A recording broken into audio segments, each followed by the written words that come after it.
تو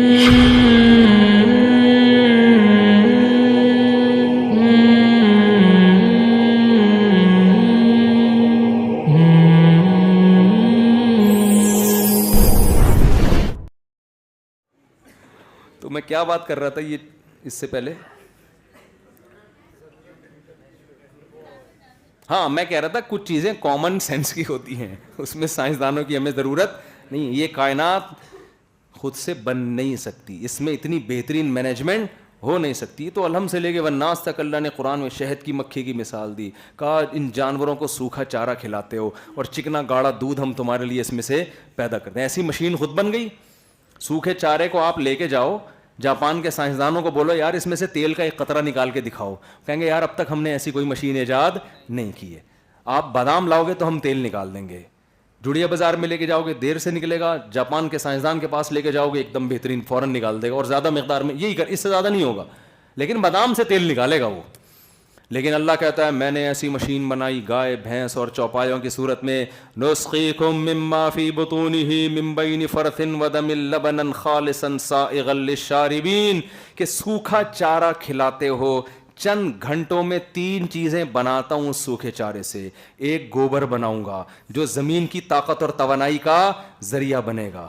ایسی بہترین کھاد کہ اب تک ہماری فیکٹریوں میں ایسی کھاد نہیں بنتی ہے. جو جعلی کھادیں بن رہی ہیں انہوں نے تو بیڑا غرق کر دیا، آرگینک چیزوں سے ہمیں محروم کر دیا ہے. آج بھی گوبر کی کھاد کی سبزی 10 گنا زیادہ قیمت پہ خریدتا ہے یوریا سے. اس کو پتا ہے قدرت کا آلٹرنیٹ ابھی تک نیچر کا آلٹرنیٹ پیدا ہی نہیں ہوا ابھی تک. یہ گوبر یہ زمین کے لیے تاکہ دوبارہ زمین گھاس اگائے، اور یہ سوکھا چارہ کون کھائے؟ جانور. دوسری چیز اللہ کہتے ہیں ہم اس سوکھے چارے سے کیا کرتے ہیں؟ دم بناتے ہیں، خون، بلڈ. وہ بلڈ کیا ہے؟ وہ ایندھن ہے. وہ اس مشینری کے لیے ڈیزل کا کام کر رہا ہے، پاور دے رہا ہے اس کو. ہر مشینری کو سپلائی چاہیے کہ نہیں چاہیے؟ پاور چاہیے کہ نہیں چاہیے؟ تو یہ اس بھینس کے لیے، اس گائے کے لیے کیا ہے؟ پاور. اور فرمایا جس فیکٹری میں دودھ بنتا، جس فیکٹری میں گوبر بن رہا ہے اسی میں خون بن رہا ہے. تو من بین فرث ودم، دودھ وہ جو ہے گوبر اور خون سے بچا کے ہم کیا کرتے ہیں؟ لبنن خالصن، ایسا دودھ نکالتے ہیں اس کے تھنوں میں، خالصن جس میں نہ گوبر کی بدبو، نہ گوبر کی رنگت، نہ خون کی بدبو، نہ خون کی رنگت. یہ تو اس کا ظاہری کلر ہے. اور مزے کا کتنا ہے؟ سائغا للشاربین، پینے والوں کے حلق میں پھسلتا چلا جاتا ہے. ہمارے حضرت جب یہ آیت پڑھتے تھے کہتے تھے اتنا مزہ آتا ہے، ایسا لگتا ہے دودھ کا ایک گرم گرم گلاس پی لیا ہم نے، اتنا مزہ آتا ہے. یہ تو ٹیسٹ ہے اس کا. اس سوکھے چارے کا ٹیسٹ دیکھو کیا تھا، کیا نکالا ہے. اور اس میں آئل کتنا ہے، چکناہٹ کتنی ہے. گرم کرو اتنی موٹی ملائی، اسے گرم کرو دیسی گھی. اس سوکھے چارے میں کہیں گھی نظر آ رہا تھا آپ کو؟ یہ چند گھنٹوں میں ہو رہا ہے، زیادہ ٹائم نہیں لگ رہا اس میں. ان فی ذلک لآیات لقوم یتفکرون، قرآن کہہ رہے غور و فکر کرنے والوں کے لیے اس میں بڑی بڑی نشانی ہے. یہ مشین خود نہیں بن سکتی. اوحا ربک الی النحل، تیرے رب نے شہد کی مکھی کو سکھا دیا. شہد کی مکھی نے اپنے آپ کو خود ایسا خوبصورت ڈیزائن نہیں کیا ہے، پوری فیملی اور خاندان کی شکل میں رہتی ہے. کیا خاندانی سسٹم پہ، فیملی سسٹم پہ شہد کی مکھیوں میں کسی موٹیویشنل اسپیکر نے تقریر کی تھی کہ تمہاری ایک ملکہ ہوگی، ایک ہسبینڈ ہوگا اور ایک وائف ہوگی، اور جب نر زیادہ تعداد میں ہو جائیں تو عورتیں پکڑ کے ان کو مار دیں؟ یہ ہوتا ہے. شہد کی مکھی میں جب نر کی گروتھ ریشو بڑھتا ہے تو کچھ مکھیاں اس کام پہ ہوتی ہیں کہ یہ کباب میں ہڈی بننے کے علاوہ کسی اور کام کے نہیں ہیں، یہ سوائے چھیڑ چھاڑ کے اور یہ چھتے کا ماحول خراب کرنے کے علاوہ کچھ نہیں کریں گے. وہ مزدور مکھیاں جو فیمیل ہوتی ہیں وہ ان میلز کو مار دیتی ہیں. ان کو کس نے بتایا بھائی؟ یہ ایک مینجمنٹ ہے شہد کی مکھی کے پورے نظام میں.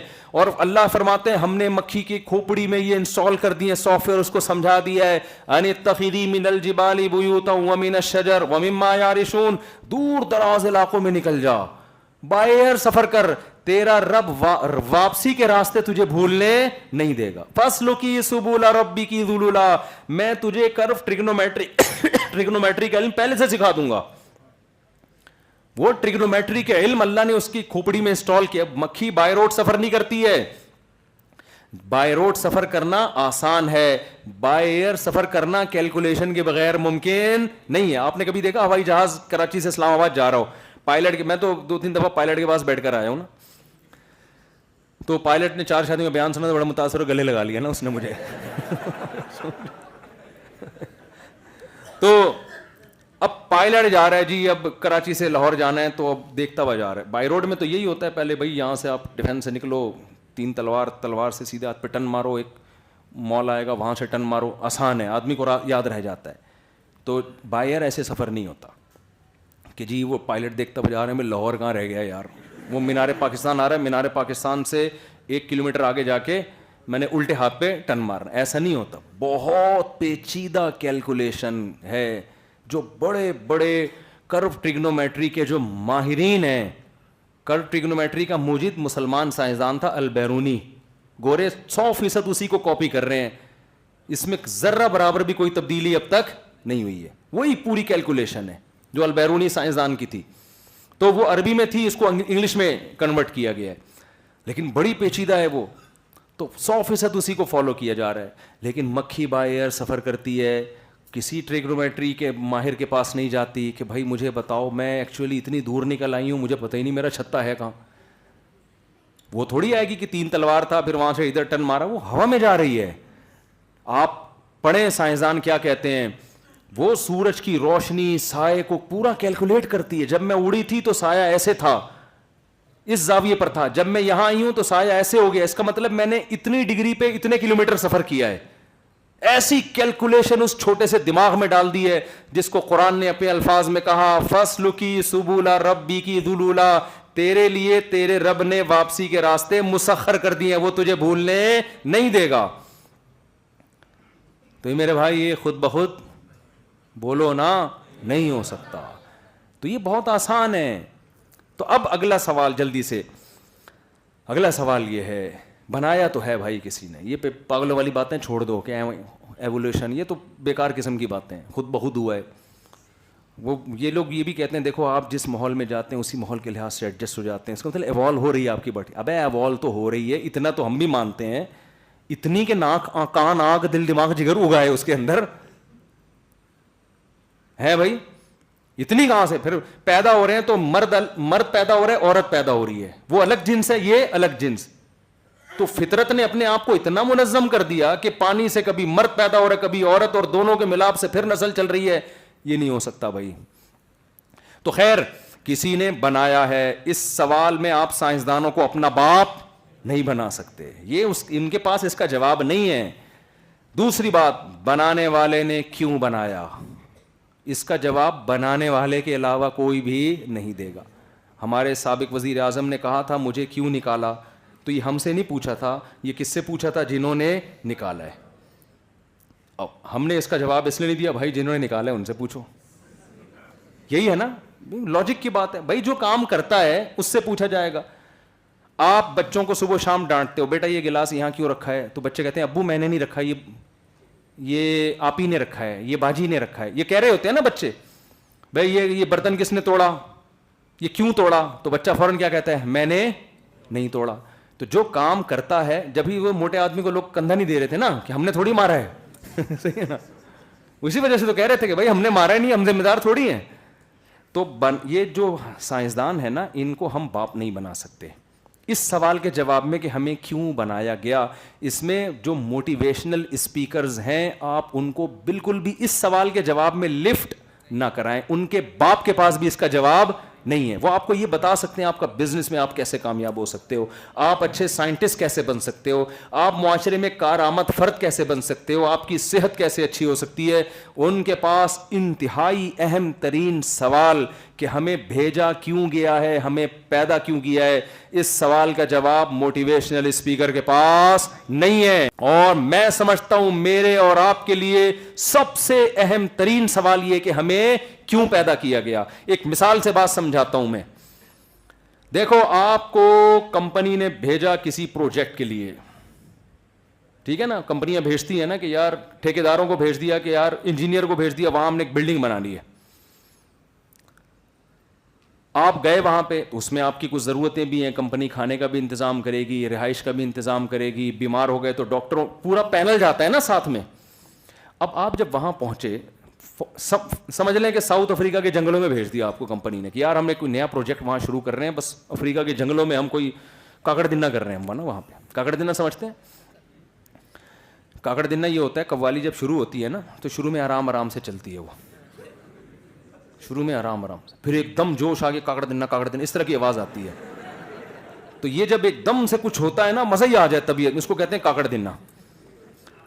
تو یعنی ہم جنگل میں منگل کرنا چاہتے ہیں. کوئی افریقہ کے جنگل میں ایسا کوئی بلڈنگ بنے، کوئی ایسا پروجیکٹ بنے ہو، ایک بالکل شیر گیدڑ لومڑیاں دائیں بائیں، اور آپ کا ایک خوبصورت سا ہوٹل ہو وہاں پہ. جنگل میں کیا ہو جائے گا؟ یعنی لوگ تو مالدار جو پیسہ ہے وہ تو چاہتے ہیں نا ایسی جگہ جا کے رہو جو بالکل ہی یونیک قسم کی جگہ ہو. اب آپ گئے، آپ بھی اس میں تھے، پروجیکٹ دیا کمپنی نے. تو اب ظاہر ہے کمپنی جب جنگل میں بھیج رہی ہے تو کھانے پینے کا بھی انتظام ہوگا. بھائی کسی کو بیمار ہو گیا تو ڈاکٹروں کا پینل بھی جا رہا ہے. تو اب آپ کو گاڑیاں بھی دی وہاں پہ، ہر طرح کی سہولتیں آپ کو دے دی وہاں پہ. آپ کو آرگینک غذا ملے تو گائے بھینسیں بھی دے دی انہوں نے، یار وہیں دودھ نکال کے پیو، وہاں آپ کون خرید کے لے کر آئے گا ہے بھائی. بھیڑ بکریاں بھی دے دی کہ کاٹ کے وہیں گوشت کھاؤ. سارے انتظامات جو ایک مناسب لائف کے لیے ضروری ہیں کمپنی نے آپ کے لیے مہیا کر دی. اب آپ جب وہاں گئے، آپ تھے فار ایگزامپل مینیجر تھے، آپ کا کام تھا مزدوروں کو جمع کرنا اور انجینئروں کو جمع کر کے نقشہ بنوانا. آپ نے کیا کیا؟ آپ نے وہاں جا کے آپ نے کہا کمپنی نے بڑی زبردست سہولت دی ہے یار، مجھے صبح ناشتے میں پراٹھے بھی ملتے ہیں اور 2 انڈے کی سہولت بھی اور ڈبل روٹی کی سہولت بھی ہے. ایسا کرو آج ناشتے میں بریڈ لے آؤ، پراٹھے کل کھاؤں گا میں. دوپہر لنچ میں آپ نے کہا آج بریانی تھی، پلاؤ کھائیں کہ بریانی کھائیں؟ آپ کا آئیڈیا کہ یار کل بریانی کھائی، آج کیا چلے گی؟ پلاؤ. رات ڈنر میں کیا کرنا ہے؟ شام کو چائے سموسے کا انتظام. صبح آپ جاگنگ کر رہے ہیں تو یار تھوڑا میں ایسا نہ ہو پراٹھے کھا کھا کے یہیں پھٹ پھٹا کے ختم ہو جاؤں. صبح جاگنگ شروع کر دی. اب کیا ہو رہا ہے کہ آپ بہترین لطف اندوز، پھر آپ موٹیویشنل اسپیکرس کو سن رہے ہیں کہ لائف کو کیسے ہم بہتر سے بہتر بنا سکتے ہیں. وہ آپ کو بتا رہا ہے کہ جی صحت کے حوالے سے آپ روزانہ 25-30 ڈنڈ پیلا کریں. آپ 7 کامیاب لوگوں کی علامتیں، کوئی کتاب آپ کو 7 ہیبٹس آف سکسیزفل پرسن، وہ آپ لے کر گئے تھے. 7 کامیاب ترین لوگوں کی 7 علامتیں کہ وہ کیسے اچھی لائف گزارتے ہیں. ان علامتوں کے مطابق آپ نے اپنے اندر وہ علامتیں کہ یار وہ ٹائم پہ سوتے ہیں، وہ ارادے کے پکے ہوتے ہیں، وہاں آپ نے ورکشاپس کروانا بھی شروع کر دیں، اٹینڈ کرنا بھی شروع کر دیں. نہیں سمجھا پا رہا میں اپنی بات؟ زبردست. پھر آپ کو شکار کا بھی شوق تھا، آپ نے کہا یار تھوڑا جنگل میں ہرن ورن بھی جا کے دیکھتے ہیں، شکار کرتے ہیں. زبردست لائف گزر رہی ہے. لوگ کہہ رہے ہیں دنیا کا کامیاب ترین انسان ہے یہ. صحت بھی اچھی ہے بھائی، صحت بھی کیا ہے؟ بہترین ہے. اور اس کی لائف میں انٹرٹینمنٹ بھی ہے، خوشیاں بھی ہیں، سکسیز ہی سکسیز ہر جگہ. اور اب تو لوگ آپ سے ٹریننگ لینے لگے کہ حضرت آپ جو اتنی ہنسی خوشی لائف گزار رہے ہیں وہ 7 ہیبٹس جو ہیں ذرا ہمیں بھی بتائیں. آپ نے 14 بتا دیں اس کو. آپ نے کہا کچھ تو گوروں سے، کچھ میرے اپنے تجربے ہیں. اب نئی کتاب مارکیٹ میں آئی 14، ڈیفینس کے لڑکے تو یہی کر رہے ہیں نا، 14 کامیاب لوگوں کی 14 علامتیں. 1 مہینے بعد کمپنی کا فون آئے گا، بے کر کیا رہا ہے وہاں پہ؟ تجھے جو کام دینے کے لیے گیا تھا کمبخت، ہم تو سیٹلائٹ سے دیکھ رہے ہیں ابھی تک ایک کیل بھی نہیں ٹھکی ہے اس میں. بھائی کوئی کھدائی کا کام تک تو شروع ہوا نہیں ہے وہاں پہ، تو کن چکروں میں پڑ گیا ہے؟ آپ جواب میں کہہ رہے ہو بھائی لائف کو انجوائے کرو. گدھے گھوم رہے ہیں، زیبرے گھوم رہے ہیں، اور اتنا خوبصورت منظر، بھیڑ بکریاں اور دودھ، آرگینک چیزیں. میری تو صحت اچھی ہو رہی ہے. اور پھر 4 شادیوں پہ بیان بھی سن رہا ہوں آج کل میں. یہی 4 شادیاں بھی ہو گئی آپ کے جنگل میں ہی ہے بھائی. اور بڑی لائف ایسے زبردست بھائی، اور تنخواہ بھی ہر مہینے آپ لے رہے ہیں کمپنی سے. اب کمپنی چھوڑے گی آپ کو؟ بولو نا. کمپنی کہے گی تو اپنے خرچے پہ آیا یہاں پہ کیا ہے؟ یہ تیرے باپ کا جنگل ہے، یہی کہے گی نا. جیسے ہم ٹھیکیداروں سے بات کر رہے ہوتے ہیں نا، ٹھیکیدار اگر کوئی غلط جگہ کیل ٹھوک دے. میں کرایہ دار تھا تو کسی کے گھر میں کرائے پہ میں نے لیا ہوا تھا. میری نئی اتفاق سے شادی ہوئی تھی، چھپ کے رہ رہا تھا میں، پھر بعد میں بتا دیا تھا 10-15 دن بعد. تو گھڑی لگانی تھی، ہم دیوار پہ نا کیل ٹھوک رہے تھے کہ یہاں گھڑی لگانی ہے. مجھے اندر سے آواز آئی, مالک مکان کا گھر ساتھ ہی تھا, ایک خاتون جو مالک مکان خاتون, ان کا آواز آئی دیواروں کا بیڑا غرق کر رہے ہیں یہ لوگ. وہ مجھے ملفوظ نام بھی تک یاد ہے. ایسے موقع پہ لوگ کیا کہتے ہیں, تیرے باپ کا گھر ہے جو جہاں چاہے تو کیل ٹھوک دے, کہتا ہے نا مالک مکان. ابے تجھے کرائے پہ دیا ہوا ہے, آرام سے رہے, یہ تھوڑی کہ جہاں چاہے کیل دیواروں کا. مجھے وہ خاتون کی نا درد سے نکلی ہوئی آواز. اچھا وہ میرا بڑا احترام کرتی تھی, مفتی صاحب ہیں ایسے نا, لیکن ان کو نہیں پتا تھا میں ان کی آواز سن رہا ہوں. اپنے بچوں سے کہہ رہی ہیں دیواروں کا بیڑا غرق کرنے. مجھے اتنی ہنسی آئی, میں نے چھوڑ دیا, میں نے کہا بھائی رہنے دو. اچھا جب ملی ہے تو پھر وہی مسکرا کے ماشاء اللہ صاحب خیریت سے. میں نے دل میں سوچا دیکھو ادھر ان کے جذبات کیا تھے. تو کمپنی آپ سے کہے گی یہ تیرے باپ کا جنگل ہے اور یہ تیرے باپ کے بکرے ہیں جو میں نے تو کاٹ کے روزانہ کھا رہا ہے. یہ بکرے تو اپنے ساتھ لے کر آیا تھا کیا؟ اور یہ جو تو روزانہ ڈبل روٹی میں مکھن لگا لا ہے, آج پراٹھا ہونا چاہیے تو آج بریانی ہونی چاہیے تو آج پلاؤ ہونا چاہیے, تیرے باپ کی دیگیں پکڑی ہیں یہاں پہ, یہی بولے گی نا.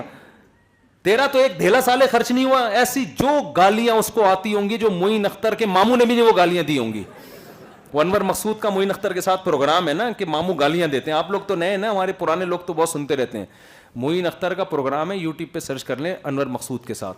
کراچی میں رہتے رہتے نا ماموں گالیاں دینے پہ آ گئے تھے, حالات اتنے خراب تھے. کہہ رہے نلکا کھولو تو پانی نہیں آ رہا تو نلکے کو گالیاں, اور بٹن دباؤ پنکھا نہیں چل رہا پنکھے کو گالیاں, بلب جلاؤ کہہ رہے ہیں جل نہیں رہا تو بلب کے رشتے داروں کو گالیاں.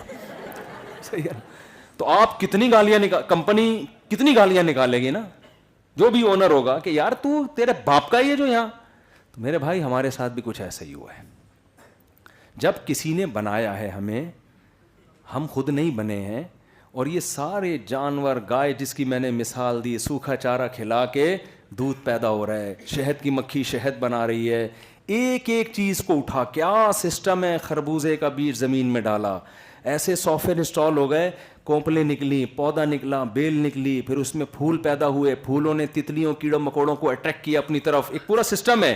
اور اس سے نرمادہ پھولوں کا ملاپ ہوا, اس سے پھر پھل پیدا ہوا, وہ بڑا ہوا, پھر خربوزہ بن گیا, پھر کاٹا تو اس میں وہی بیج جو آپ نے زمین میں دفن کیا تھا. یہ خدمتیں ہو رہی ہیں, ایک نہیں ہے.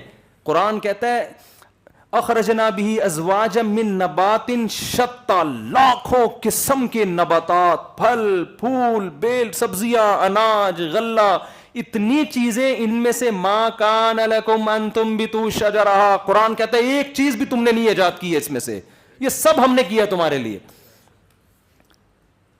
اور آپ اس لائف میں آنے کے بعد پیدا ہوئے, خدا نے ماں کی چھاتیوں میں دودھ کے 2 چشمے جاری کر دیے. کمال ہے, پہلے ماں روٹی کھاتی ہے, اس روٹی سے بچے کی آنکھ ناک کان بن رہا ہے. ادھر بچہ پیدا ہوا, اندر کا سارا سسٹم چینج. حالانکہ وہی ماں ہے, پہلے تو دودھ نہیں بن رہا تھا.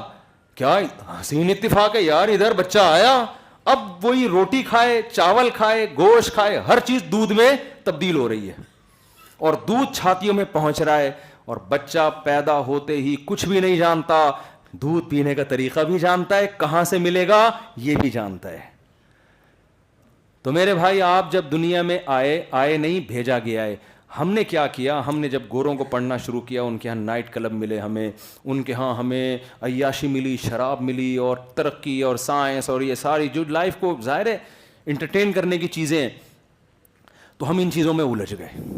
ہم نے کہا یار اب میرا ہدف ہے بحریہ ٹاؤن, ڈیفینس میں تو بن گئے 2-4 بنگلے, اب بحریہ ٹاؤن کی طرف نکلو یار, کب تک ڈیفینس میں پڑے رہو گے. لوگوں کا یہ سوچ ہے, لیکن ڈیفینس والوں کو اس سے تکلیف ہوتی ہے کہ بحریہ ٹاؤن تو تیل بیچتا ہے ہمارے سامنے.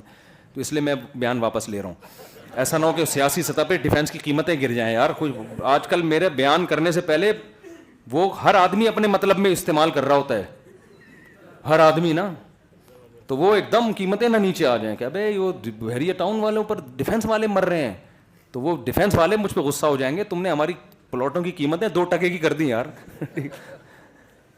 تو بحریہ ٹاؤن میں جاؤں گا تو میں یہ بیان دے دوں گا. فی الحال یہاں پر یہ ہے کہ وہ والے اس پہ مر رہے ہیں, لیکن آپ کا ایک ہدف ہے یار, اتنے پلاٹ یہاں, اتنے پلاٹ یہاں, پھر لائف کو انجوائے کرو یار, گرل فرینڈ رکھ لی, شراب کباب, چھٹے مٹے سکون کے لیے میوزک, اسی میں آپ الجھ گئے. تو اللہ یہ کہنے میں بجا ہے کہ یہ تیرے باپ کی زمین ہے بھائی, ہے یہ تمہارے, ما کان لکم ان تنبتوا شجرها, یہ درخت تم نے اپنے ہاتھوں سے یہ بیجوں میں یہ سافٹ ویئر انسٹال کیے ہیں, یہ آسمان سے بارشیں یہ سوال کیا جا سکتا ہے نا, تمہارا باپ برساتا ہے, معذرت کے ساتھ تھوڑی ابیوزو لینگویج, لیکن اس کے بغیر بات سمجھ میں آئے گی نہیں. ابے تبے جب تک نہیں کرو میرے بھائی بات سمجھ میں نہیں آتی. آپ کسی سے قرضہ مانگنے جاؤ تو کیا خیال ہے, آپ ایسے ہوتا ہے کہ آپ نے ایکچولی میرے 1 کروڑ روپے لیے تھے اور پہلی تاریخ کا کہا تھا, تو کائنڈلی اگر وہ دے دیں گے تو آپ کی بڑی نوازش ہوگی, مل جائے گا. یہاں تو زیادہ تر تاجر لوگ ہیں نا, ایسے ملتا ہے کہ کائنڈلی آپ 1 کروڑ روپے دے دیں, وہ کہے excuse me sir I don't have, آپ کہیں تھینک یو اپنا خیال رکھیے گا میں کل دوبارہ ٹرائی کروں گا. ایسے ہوتا ہے, بات سمجھ میں آئے گی اس کے. آپ جب جاتے ہو نا, تو ہم نے تو دیکھا ہے لوگوں کو قرضہ کیسے نکلوا رہے ہوتے ہیں, سنا رہے ہوتے ہیں, اس کو گالیاں دے رہے ہوتے ہیں, اور کیسی کیسی گالیاں دے رہے ہوتے ہیں وہ آپ معین اختر سے پوچھ لیے گا مرحوم رحمۃ اللہ علیہ سے. تو اس کے بعد تو میں بھی اب تھوڑا سا اس اسٹائل میں کوشش کرتا ہوں سمجھانے کی. تو بھائی یہ زمین ہمارے باپ کی نہیں ہے. گورا یہ غلط فہمی میں مبتلا ہو گیا ہے کہ یہ ہماری زمین ہے, ہم اس میں پیدا ہوئے ہیں, اب ہم جو چاہے کریں. قرآن بار بار کہہ رہے یہ تمہارے باپ کی زمین نہیں ہے, اس میں آسمان سے پانی تمہارا باپ نہیں برساتا, ٹھیک ہے نا. زمین سے جو طرح طرح کے نباتات پیدا ہو رہے ہیں تمہارا باپ نہیں نکالتا, اور شہد کی مکھی جو شہد بناتی ہے اتنی محنت سے, اور چھتا تم کاٹ کے پورا شہد پی جاتے ہو, یہ چھتا تمہارے باپ نے نہیں بنایا. کسی کے والد صاحب بیٹھے ہو تو معذرت بھائی, ٹھیک ہے نا, تو یہ تمہارے باپ نے نہیں بنایا.